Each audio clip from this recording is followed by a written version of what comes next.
Let's dive into draft dilemmas today. This is a thought that entered my brain yesterday because, we're wrapping up Scott Fish Bowl right now. Obviously, a lot of us are doing the best ball drafts right now. Redrafts, rookie drafts. I mean, it's so many things that could be happening this time of the calendar. So I know that we all get into that moment when we are selecting players for our teams where we don't exactly know what to do and we're stuck in a problem between players. And so why don't we talk about a few that have crossed our brains in recent weeks? Hayden Winks, you're up first with your draft dilemma. So this year we're seeing a lot of running backs fly off the boards in round 1 and 2, and then even at the start of round 3. I'm talking about like after Clyde Edwards-Helaire is picked, after Josh Jacobs is picked, after Aaron Jones is picked. And then basically the top 5 receivers are off the board, and then it's the middle of the 3rd round, and you have a list of about a dozen fantasy wide receivers that can all be top 5, top 6, top 7 receivers this season, but there's just so many to choose from. I don't know if it's Chris Godwin, Kenny Golladay, Mike Evans, Amari Cooper, Allen Robinson, DJ Moore, Juju Smith-Schuster, Odell Beckham, Adam Thielen, AJ Brown, Cooper Kupp, Robert Woods. The list goes on and on. All of these guys are in the mix here, and basically we just have to be taking our shots. And I'm just going to throw it over to Daigle. Do you have any preference on which one of these guys you like? I kind of like Allen Robinson and Adam Thielen a lot. So that is your solution to this, is basically to take those guys? I think so. I mean, basically how a lot of my drafts are going is RB start or RB Travis Kelce start, and then I have to get on this wide receiver train. I want to be drafting these receivers over the running backs are going in this range, the Todd Gurley's, Chris Carson's, James Connors. Even though I like some of those guys a little bit, I just think that the upside of these receivers is a little bit higher.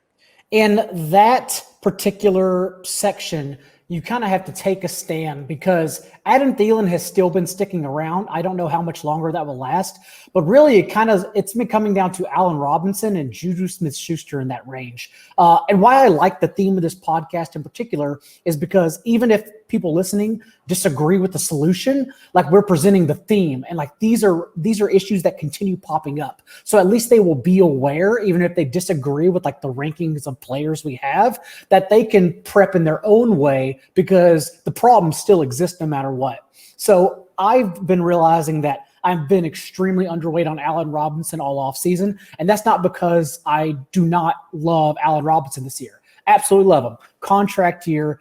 Arguably the best quarterback he'll ever play with his entire career, assuming Nick Foles wins the job, which isn't a guarantee, but which is the way we're leaning because he has more history with the 3 coaches in place on offense than Trubisky does, really.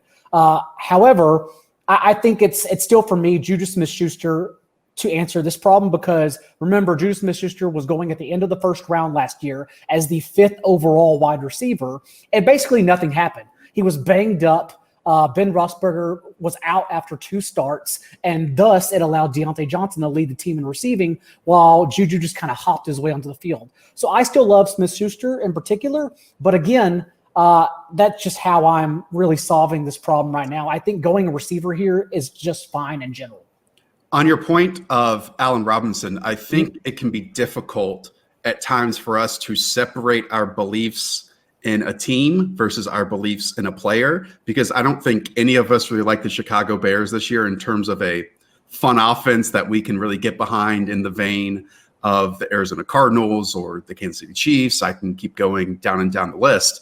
But in the case of Allen Robinson, that does not matter because Allen Robinson has produced basically every single healthy season he's ever had with most likely much worse quarterback play and lesser coaching.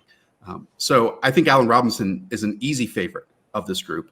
Just to quickly rewind, Hayden, you're basically talking about all the wide receivers outside of those top 5 names. So the range from Michael Thomas to Julio Jones, right after that. So it's you mentioned some of these, Chris Godwin, Kenny Golladay, Mike Evans, Amari Cooper, Allen Robinson, DJ Moore, and Juju, and keep going down the list. I love DJ Moore, and I've talked about DJ Moore a ton, but I think that there's a real possibility DJ Moore is top 5 in targets this season. And to me, I understand that I usually go for players that are in great teams and most likely winning games, but I will bend those rules just a little bit here with DJ because he perfectly lines up with what this offense is absolutely going to do. And he's one of the latter names on that list that you're mentioning. So if you don't have to, necessarily take him at the top of round 3, you might be able to get him at the end of round 3 or even in round 4. And I absolutely love that. One last thing about this is make sure you are looking at the average draft positions of whatever website you're drafting on. These guys are all jumbled all around. Like I love Calvin Ridley, but Calvin Ridley is sometimes ranked way lower. Same thing with like someone like Terry McLaurin, Robert Woods, especially somebody that I've been targeting a lot. Don't draft those guys in the 3rd round if you know that they're going to be there in the 4th round. Draft somebody that you have lower in your rankings, then just grab the second guy on the way back. So go ahead, Daigle.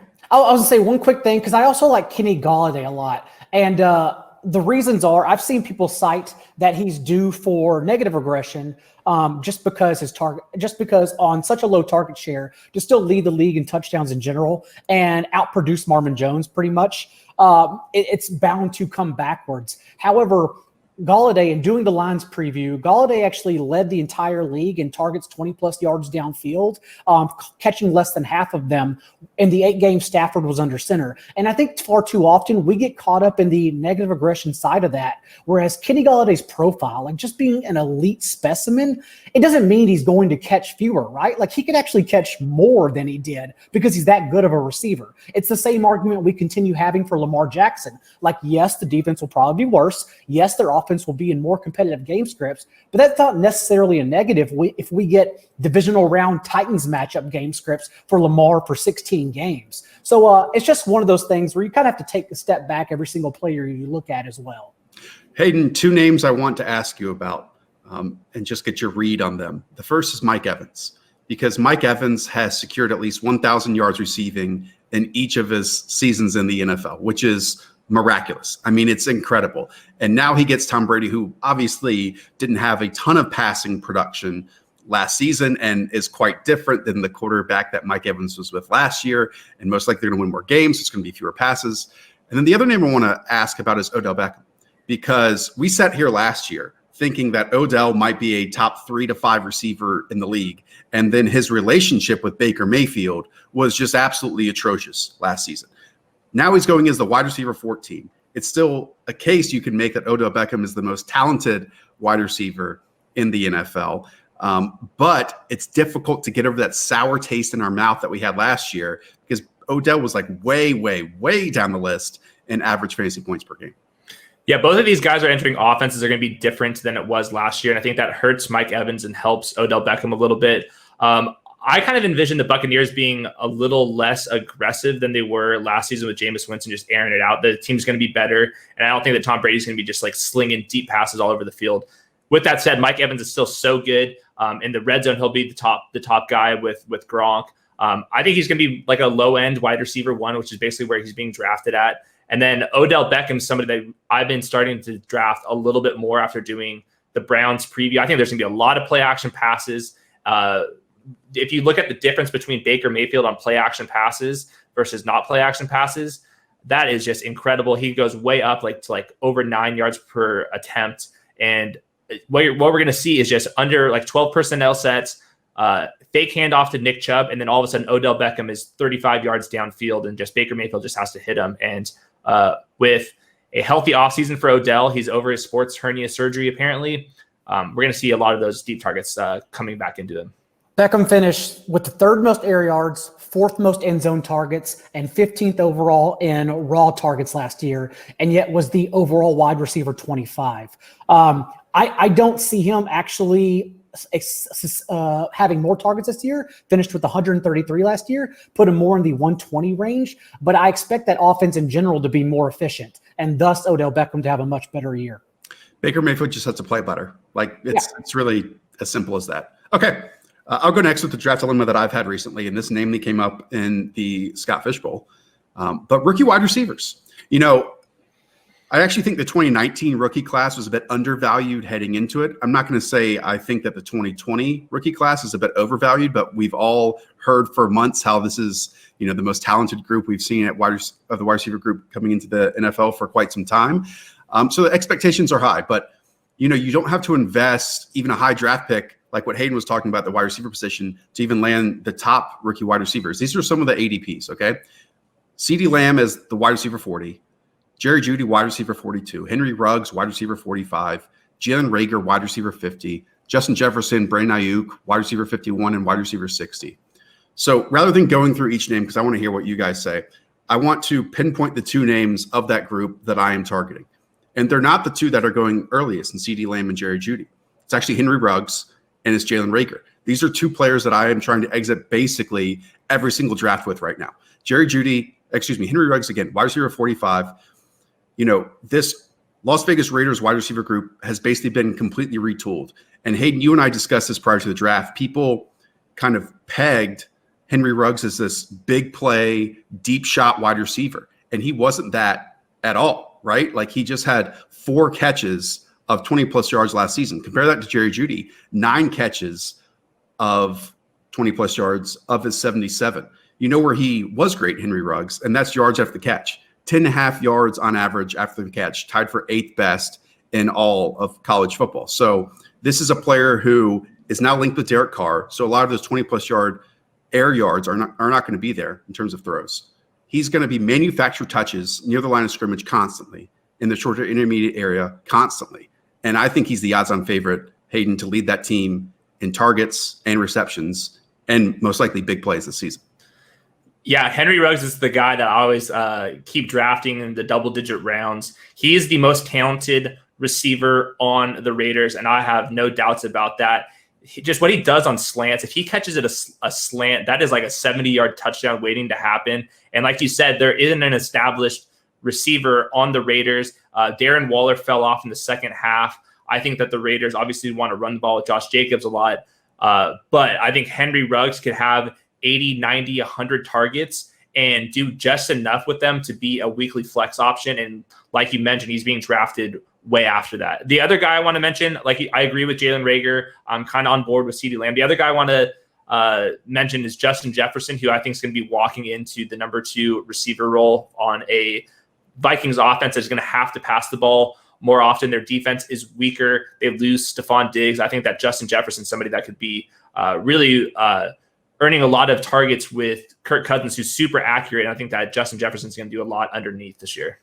How I have them ordered particular is Reagor first and then CeeDee Lamb and then Henry Ruggs for me. The issue and why it's so hard to evaluate them all is that unlike previous years, all of these guys walk into a day one role in at least 3 wide sets. CeeDee Lamb is interchangeable both from the slot and the outside. Justin Jefferson has no competition, but at the same time, remember, he played outside as a sophomore at LSU, caught 875 yards and 6 scores, and then in the Joe Brady offense, particularly from the slot, 1,500 yards and 18 touchdowns last year. Jalen Reagor, we know he's going to compete for targets ahead of Alshon Jeffrey, especially with Jeffrey still coming off that Liz Frank surgery.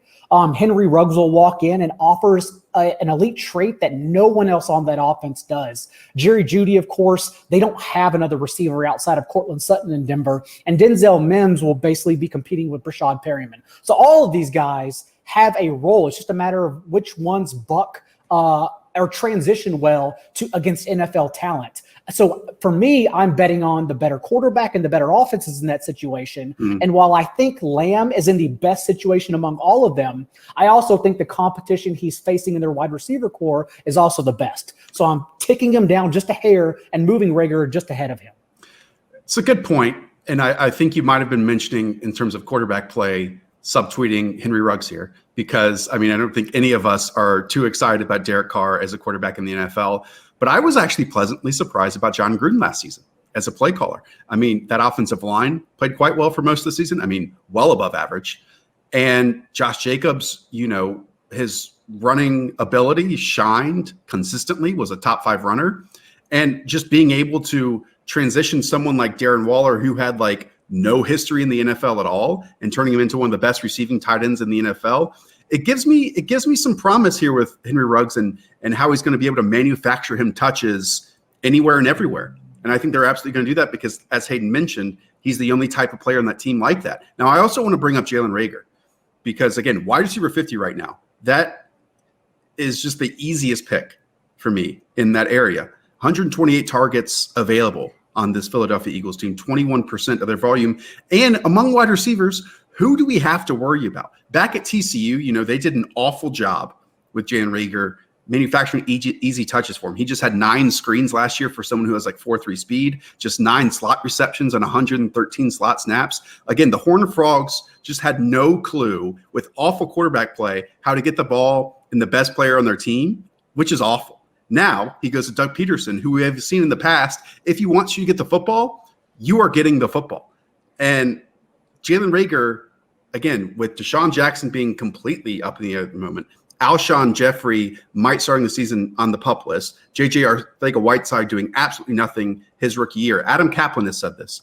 Would not be surprising at all if Jalen Reagor goes out there, leads the team in targets, receptions, and yards among wide receivers this season.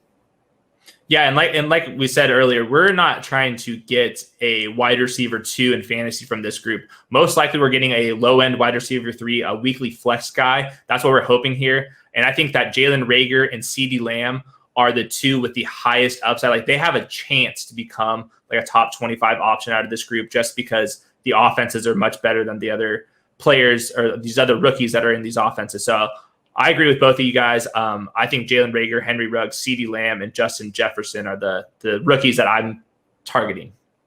And Zach Ertz and Dallas Goedert actually led the team in targets last season. I found that out when I was doing research for this. I mean, obviously thinking through it and watching the games, you realize how pivotal that was. But I cannot remember another team that had 2 tight ends as the team's leading target getters last season. And that's exactly what happened with the Philadelphia Eagles. So I don't expect that to happen again and repeat itself again, even obviously with both of those players being extremely talented at their position. Okay, Daigle, what is our third draft dilemma?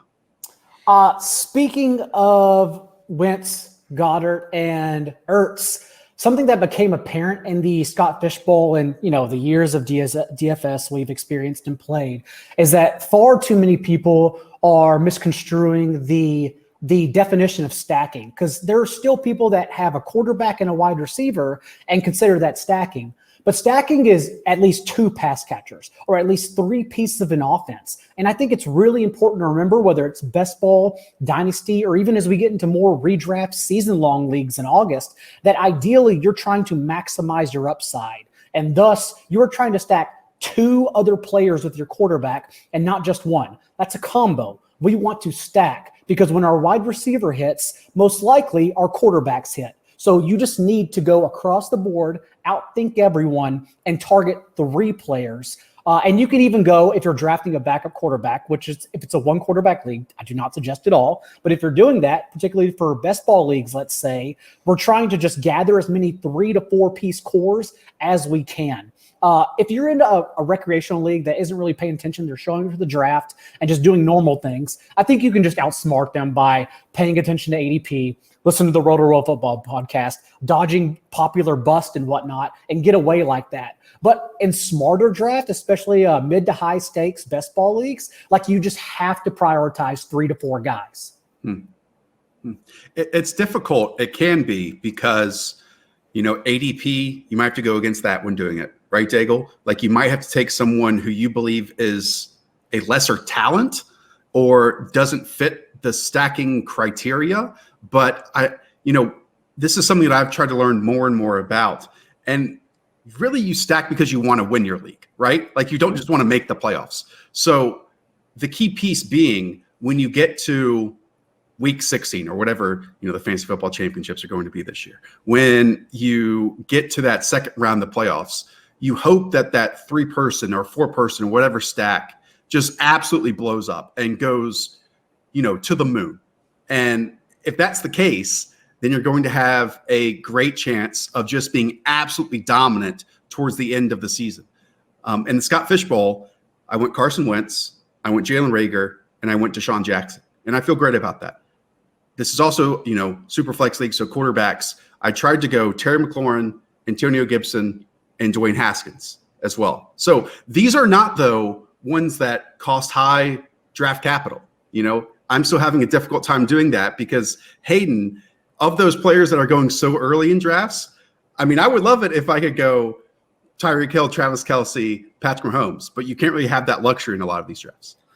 Yeah, this is simple game theory, and this is just correlation. Like Daigle said, if your quarterback hits and that running back hits, that means the receivers are likely going to be hitting as well. So you're just shooting for the moon, and this just comes down to how many people are in your league. When we're doing these best ball tournaments and there's 1,000, 5,000, 10,000 people you're competing against, you're trying to get first place. Yes, you basically have to be stacking. And I exited a draft, Josh, with Travis Kelce, Tyreek Hill, Patrick Mahomes, and Clyde Edwards-Helaire. That was my first 4 picks in a best ball tournament. I'm just wondering if they're going to be sending my money right now or if I actually have to wait till the season's over.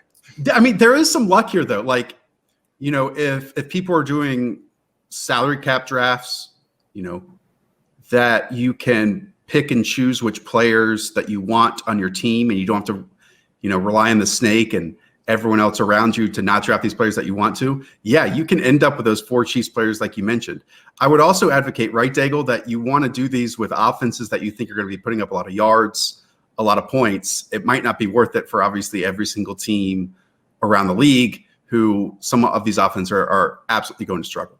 And that's why we mentioned sneaky stacks, because ideally you're not going to have that 4-man onslaught from the Chiefs that Hayden has. You probably have to get a little sneakier. Like I've been doing a lot of Edwards-Helaire, Mahomes, and Mecole Hardman.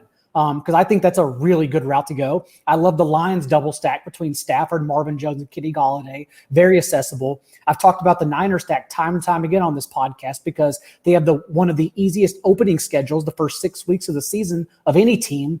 And so just trying to gain and out-leverage your opponents like that, I still think is the best strategy and just super optimal for DFS as well. Far too many people aren't double stacking in DFS when it gives you the highest ceiling. And in the fantasy draft that we did a couple weeks ago on this very podcast, which you can all go back and listen to, I believe Hayden Winks exited with Lamar Jackson, Mark Andrews, and Marquise Brown, which to me is quite interesting. Doozy. That's a doozy. All right, Blues Brothers, we've hit the halfway point. Before we move on, I also want to point everyone to, if you would be so kind, leave us a ring review on this podcast. Go on your podcast feed, subscribe, share it with one friend. Again, we are almost 2 weeks away, cross your fingers, to training camp. And as soon as training camp rolls on, who knows if there are going to be preseason games, but that's when all the news will roll in and how everything is going to impact your fantasy drafts as well. And it continues on to there. So again, our whole job is to be like Caitlin and help you win your fantasy drafts. Okay, 3 more to go. Hayden Winks, what is your next draft dilemma? All right, we have now entered about round 10 in our drafts, and I'm debating whether we are going to be drafting these RB insurance types in great offenses. I'll give you some examples. Latavius Murray, Chase Edmonds, Alexander Madison, Tony Pollard. If we're drafting those guys or drafting like these RB2s that are in committees but that are probably going to give you some RB2 weeks, but you don't want to be starting them. It's guys like Sony Michel, Philip Lindsay, Tariq Cohen, Keyshawn Vaughn.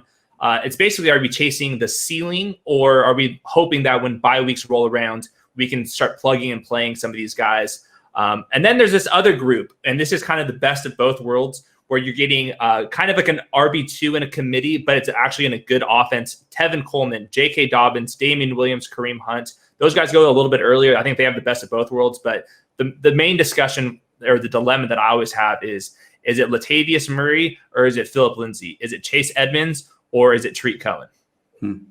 I did a mid-stakes, a Football Guys Championship draft with friend of the show, Rich Rebar, over the weekend. And we didn't mean to, but we sort of stumbled into a zero RB approach where Kareem Hunt, I guess it's not true zero RB, but Kareem Hunt was our first running back off the board in the 5th round.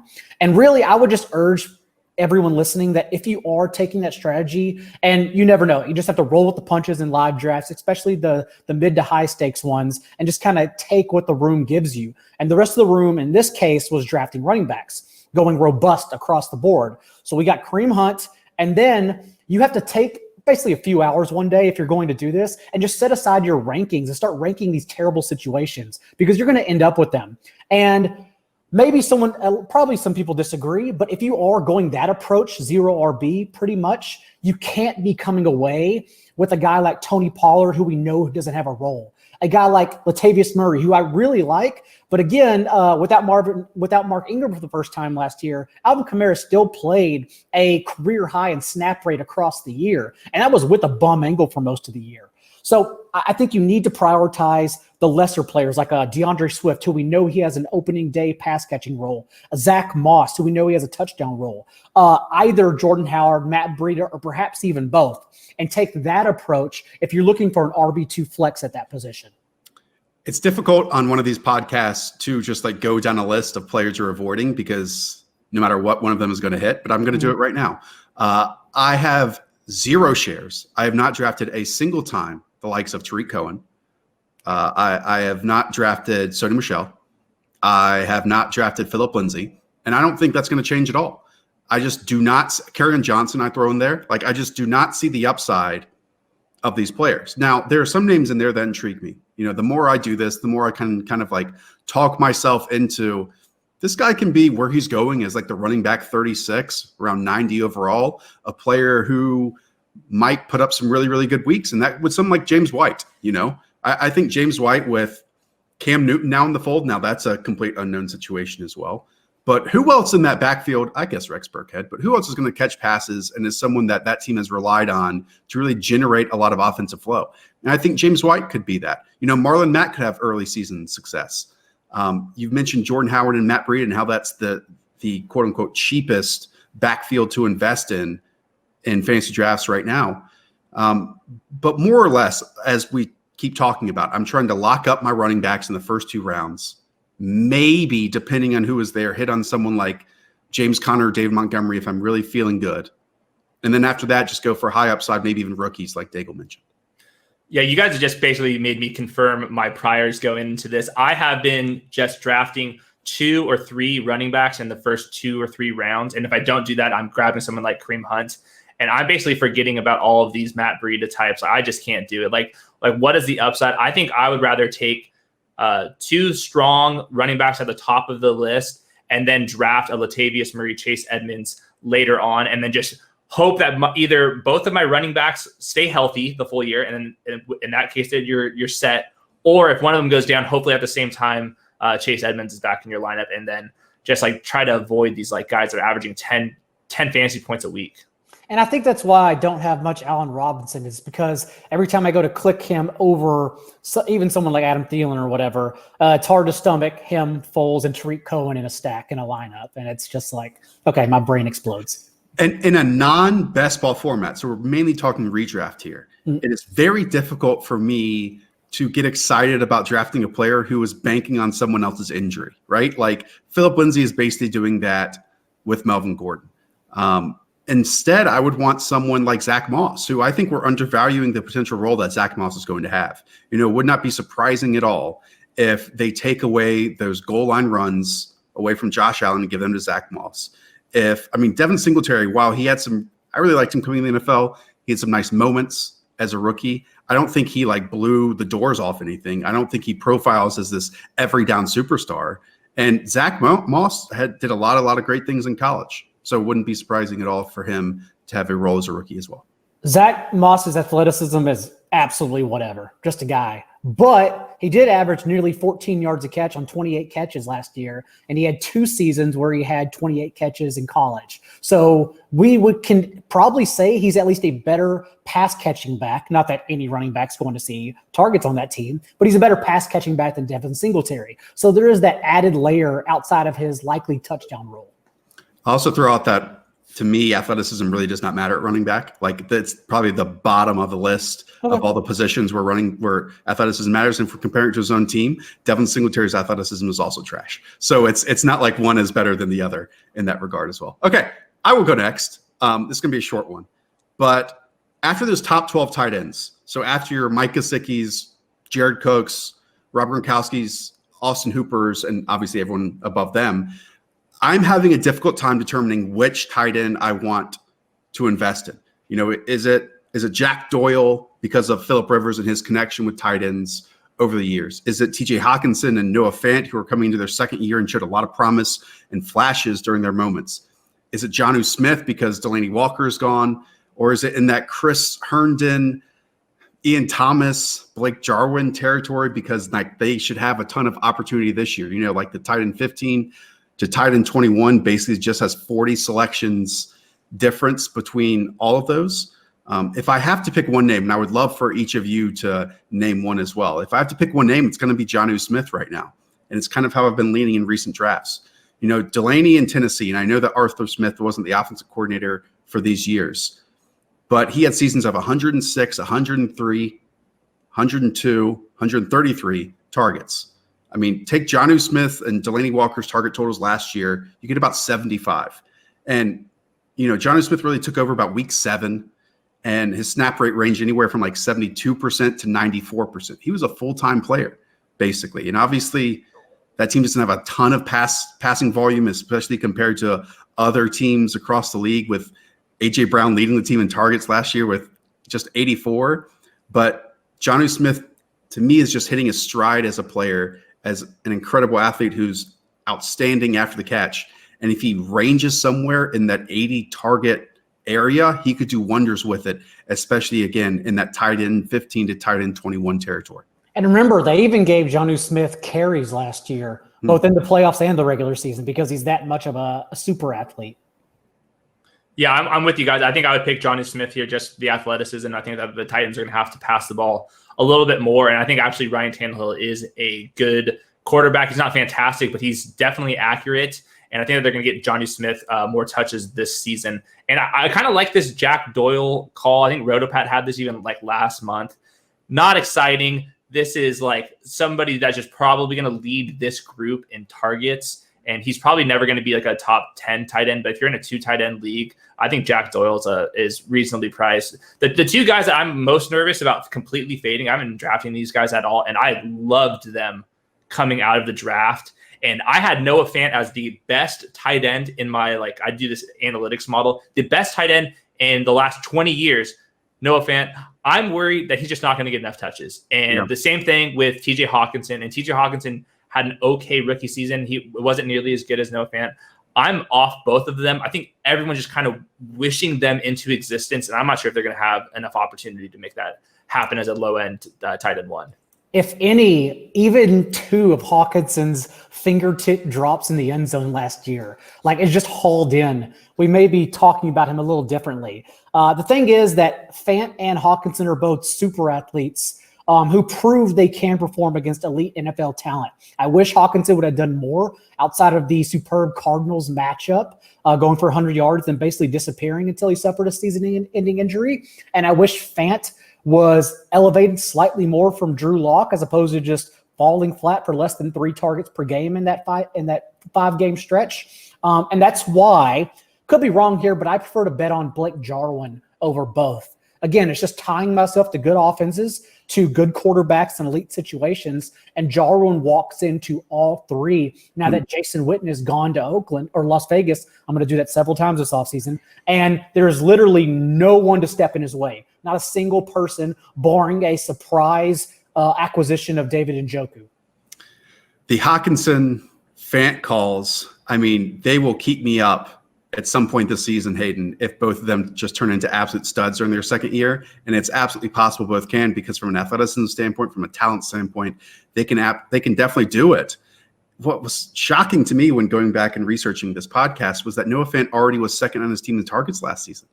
Cortland Sutton had 124 targets last year, basically doubled up what Noah Fant in terms of opportunity, but Fant still had 66. Now, he squandered a lot of them, and the transition from college tight end to NFL tight end is so difficult, but there's a chance he just explodes. And one of these guys is going to explode. And we've seen it in recent years. Darren Waller was in this area last year. The year before that, I think it was George Kittle, right? These guys just banking on athletes in this territory, to me, is what I want to do. And I think all 3 or all 4 of the names that we mentioned, in Jonnu, in obviously both Iowa tight ends and Hawkinson and Fant, and even in Blake Jarwin, and heck, even Ian Thomas is out there. Ian Thomas is a great athlete as well. So one of these guys is going to hit. I just want to be on the right side of it when they do hit. And that's what I'm concerned about. So can I say one more thing real quick? Yep. I think that the fantasy industry has gotten so much smarter. I think that there's going to be a lower hit rate on these back end tight ends that everyone thinks, just because the guys that we have traditionally been getting in these as the tight end 15, those guys, I think that's Hayden Hurst this year, who's now properly being priced as the tight end 9. And I think that just keep saying wait is going to end up biting us. That's why I've been drafting Hayden Hurst. Mike Gesicki is the other guy. I'll throw in Tyler Higbee. Come at me, Twitter. Those are the guys I'm targeting if I'm not getting Mark Andrews, Travis Kelce, George Kittle. And I'm a little bit nervous with this group. Go ahead. Quickly, I will say that I'm totally with Hayden. I've still been drafting Kelce and Kittle, Mark Andrews, and I believe Zach Ertz is still underrated because it's all fun and games. Like, yes, the draft looks better with 3 back-end tight ends. If you stack Jarwin, Ian Thomas, and like Jay Sternberger, that's all fun and games until you walk into the season with Jarwin, Ian Thomas, and Jay Sternberger. Like, until they have to deliver weekly, that's an issue. So I think it's still the most optimal route to just end up in the back end of your draft and come away with either Kelce, Kittle, and hell, of the big 4, even Andrews has, I believe it's asthma, and that's something that no one's talking about because that's a player that could opt out or be forced to sidelines, and suddenly we're throwing all our money at Nick Boyle midseason. Do you know what this is doing too? The mentioning of Gesicki and Hayden Hurst, it's just making Austin Hooper's stock plummet right now. And I mean, I picked him up as the tight end 12 in Scott Fishbowl, and I don't love Austin Hooper as a player, but where that was going, I'm all for it. I mean, this is a player who had 95 targets last year, 75 receptions. With this David Njoku mess going on right now in Cleveland, I mean, they made him a priority signing in Kevin Stefanski's offense. He might not get 97 targets this year. He might get 87. And where he's going right now is around that tight end 12, going behind Rob Gronkowski, Jared Cook. I'm starting to kind of warm up a little bit to Austin Hooper. I don't know if you guys need to comment on that because you probably don't want to be in the same boat as me. But as that tight end 12 area, I'm again warming up to where Austin Hooper is going right now. So I quickly say I agree, and it's only because we don't hate players, we hate ADPs. And the fact is, Austin Hooper now has become somewhat of a value because everyone has figured out that there are a lot of mouths to feed in that Cleveland offense. Right. So unfortunately, he, like your James Conner, David Johnson, Todd Gurley, has just become a hold your nose and click the button pick because it's suddenly of worth. I mean, he's kind of dropped after the Tyler Higbee, Hunter Henry, Hayden Hurst, and all those other names that we mentioned too. Again, tight end 12. Okay, let's close it out, John Daigle. End us with your final draft alone. You have to put your foot in the ground, in the sand. What's the euphemism? Whatever the case. Put your foot down and decide when to take your second running back. Because in every draft, you'll notice, however you rank them, however you prioritize them, there is a steep drop-off. And we've talked about Todd Gurley. I think he's a player you should come away in every draft with because he's still valuable as the RB15, RB14 overall. Having said that, if you're not comfortable with it, it gets ugly after that because then suddenly you're trying to squeeze in David Montgomery, Raheem Mostert. The list goes on and on of these fringe RB3 running backs who maybe don't even deserve to be in that conversation that you're forced to pick. If you miss out on that Austin Eckler and even Aaron Jones, even though I don't even like putting those two together. But let's just say you miss out on the pass catching, that RB 11-12 section of Austin Eckler. Then we're talking, Nick Chubb, who doesn't have a pass catching ceiling, although he's an elite runner through the tackles and in a good offense. Josh Jacobs, who they've tried to add at least 13 people from UPS to play his role this year in pass catching downs. And then, like we've talked about, Aaron Jones due for touchdown regression. We've said it time and time again, so on. And so you just have to make a choice, like Hayden has been saying. Either you're getting those 2 early running backs, or if you do wait on your second running back, you need to start planning in the 3rd round what you're doing 2 rounds later because it's going to come quick. And when that drop-off hits, if you're not prepared, it is ugly. And I say that from experience. Yeah, for me, it's the top 2 running backs. That's kind of the direction I've been going. And I'm sure there are some 0 RB truthers with some good data points that suggest I'm wrong here. But for me, the big decision point is I don't want to be drafting this RB 12 to RB 22 range. I don't like those names. If I am going to wait, I'm truly going to wait and I'm going to draft a Cam Akers, a J.K. Dobbins, a Kareem Hunt, a Damian Williams that are going in the bottom half of the RB20s range. And I'll just stack up, I'll go running back, Travis Kelce, 4 receivers in a row, and then grab someone like Kareem Hunt if I'm able to. I don't want to be messing with these guys like RB18. Just not the hit rate's just so low on these guys. Okay, let me bring up a scenario. Okay, and this might not be, I don't have like all the ADPs in front of me, so this might not be completely realistic. But let's say your draft falls this way. Okay, you're like at the end of round 1, and you select someone like Miles Sanders. Okay. Then in round 2, you see Travis Kelce. You're like, man, I don't want to take a shot in these tight ends we were just talking about. So I'm going to take Travis Kelce. Then round 3 rolls around and, Tyreek Hill. And I'm going to stack him with Patrick Mahomes in round 4 as well. So the start of your draft is something like, again, Miles Sanders, Travis Kelce, Tyreek Hill, Patrick Mahomes. We get to round 4. Who are you guys taking? Like, who is the running back that you want in round 4? Again, I'm looking at ADPs right now, so that would be anything below 48. So that's your David Montgomery, David Johnson, Chris Carson. I mean, that's the whole area we've been talking about a lot this offseason. I know that Pat is a big fan of Todd Gurley. I really love James Conner, but he keeps going up and up and up. You can blame me for that. So, Daigle, which one of those backs are you selecting? James Conner's going up. Shout out to me. So at that point, I'm just trying to prioritize touches, even if those are shaky touches you're worried about. Chris Carson, we've talked about in the past, how we expect him to walk into a role all to himself, despite Carlos Hyde being there. I think David Johnson is great for 200, 240 plus touches as long as he stays healthy. And he was healthy until that back injury for the first month of the season last year. So at that point, I'm not trying to get too cute. I am just prioritizing touches as my RB2, especially because Miles Sanders expect to blow up. Of course, he's going as sometimes the RB7 overall. You see him in drafts, but also we think we can expect him to play 55 to 65% of the snaps, whatever that role may be, and allow that previous Jordan Howard role to go to Boston Scott. So he's not really a bell cow. He's a workhorse that we really like his athleticism and pass catching skills for. So you need to make sure you get touches in that spot because it's a running back, potentially even Chris Carson, that could out-touch Miles Sanders. Yeah, I refuse to put my hand in the dirt and draft these running backs. Just give me the receivers. Like let's not overthink this. The guys that we were mentioning over these guys, that's where Allen Robinson, Adam Thielen, Calvin Ridley, that's where these guys are choosing from. And I've heard, I think Adam Levitan keeps saying this, at some point you have to pick a running back that you don't like as much as the receivers in that range. I like doing that at the very top of the draft, and I like taking the receivers in this range over these running backs. And then I just you guys can have literally all these guys.